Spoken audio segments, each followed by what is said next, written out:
Bon, on va pas se le cacher, il n'existe pas de caméra qui est parfaite. Ça, on va sortir ça de la liste tout de suite, ça n'existe juste pas.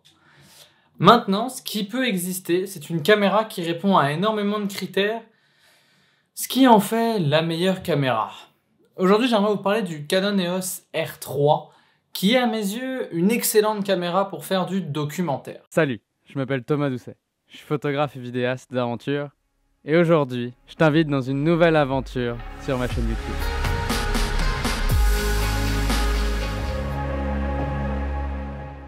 Hey, c'est tout le monde, c'est Thomas. Aujourd'hui, on se retrouve pour une nouvelle vidéo où j'avais envie de vous parler du Canon EOS R3 et à quel point j'ai adoré l'utiliser pour faire du documentaire. La semaine dernière, j'ai pu passer 9 jours entiers à shooter à raison de 14 heures par jour avec ce boîtier. Alors, à mes yeux, c'est une excellente caméra pour faire du documentaire. C'est un boîtier qui est compact, qui nous offre photo et vidéo en même temps. Et avec une résolution très intéressante, on a de la flexibilité. Et on peut par exemple faire de la 4K, mais aussi de la 6K. Mais même on peut faire de la 4K 120 fps directement à l'intérieur sans crop. Et ça, pour le coup, je dois admettre que c'est excellent. En plus de ce côté très versatile des différents formats, on se retrouve avec une caméra qui est particulièrement intéressante quand on regarde aussi la flexibilité en termes d'ISO.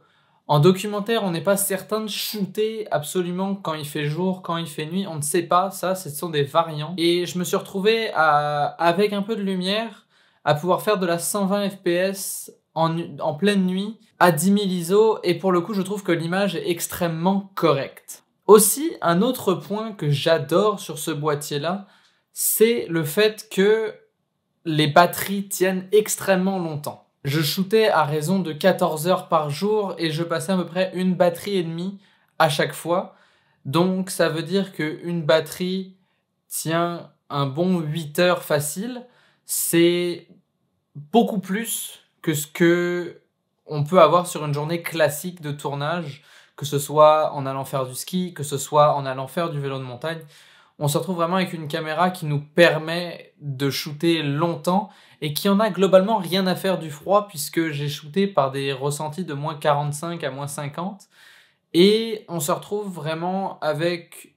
J'ai vraiment pas pu voir de différence en termes de batterie, de longévité de la batterie. J'ai vraiment vu aucune différence. Pourquoi, je ne sais pas, mais pour le coup, c'est là où je vois que Canon a vraiment bien joué ses cartes en utilisant la LPE40 de mémoire. C'est les grosses batteries de chez Canon.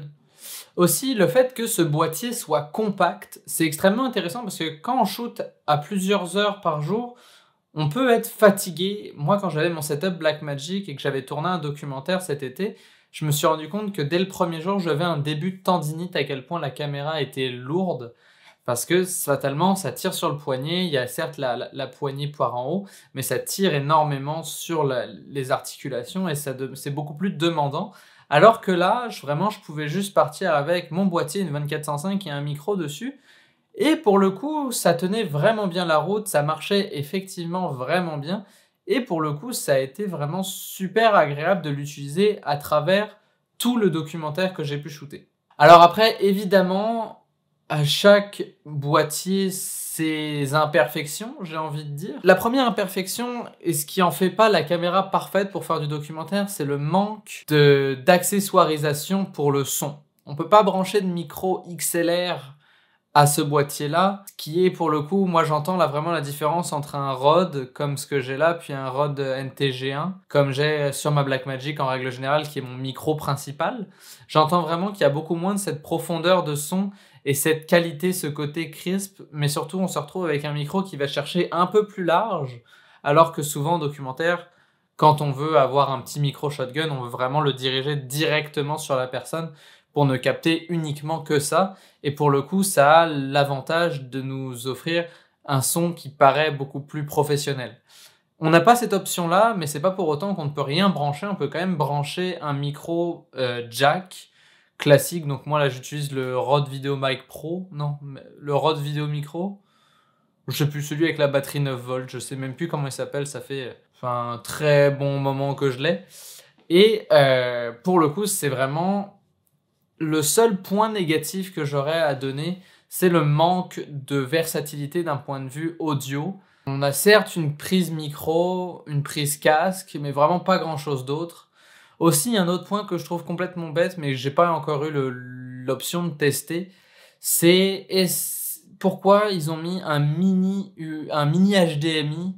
Il y avait largement la place de mettre un HDMI taille classique, ce qui fait que on aurait pu avoir une caméra où j'aurais pu mettre mon écran et être vraiment beaucoup plus flexible avec ce que je filme. Là, non, je suis limité à un mini HDMI. Donc j'ai même pas eu le temps d'acheter un câble pour le faire fonctionner avec mon écran, mais ça ne me donne même pas envie pour vous dire. C'est vraiment pas à mes yeux une bonne idée de la part de Canon d'avoir mis un mini HDMI sur un boîtier qui avait largement la place de mettre un HDMI de taille complète ou alors même un micro HDMI. En fait c'est le tout petit HDMI, il y a comme 3 tailles.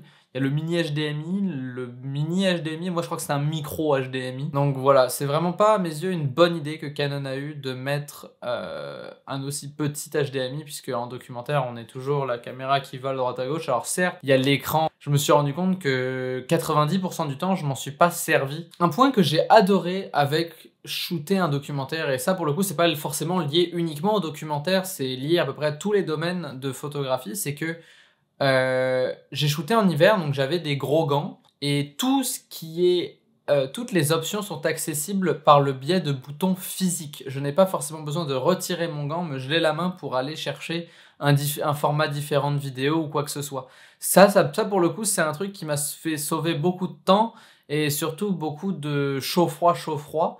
Ce qui est important parce que quand on se réchauffe, on consomme beaucoup plus d'énergie et c'est quelque chose qu'on veut garder quand on fait du documentaire d'aventure comme j'ai pu faire.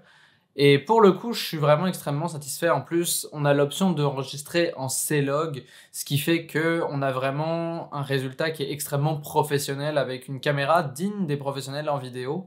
Mais là, pour le coup, on a et photo et vidéo.